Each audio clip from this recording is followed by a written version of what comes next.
Cet homme a combattu pour arracher l'Algérie des griffes de la France et a marqué l'histoire par ses écrits majeurs sur le colonialisme et le racisme.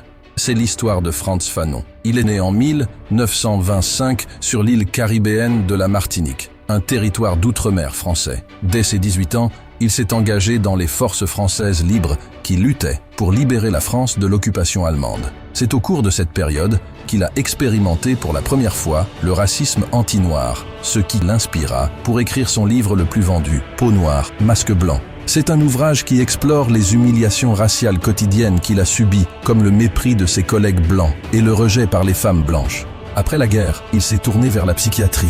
Il a d'abord étudié en France avant de prendre un poste en 1953 à l'hôpital psychiatrique de Blida, situé en Algérie. C'est là qu'il a été témoin des ravages psychologiques que la colonisation provoquait sur les patients qu'il consultait et que sa défiance vis-à-vis de la pensée colonialiste de l'époque a débuté.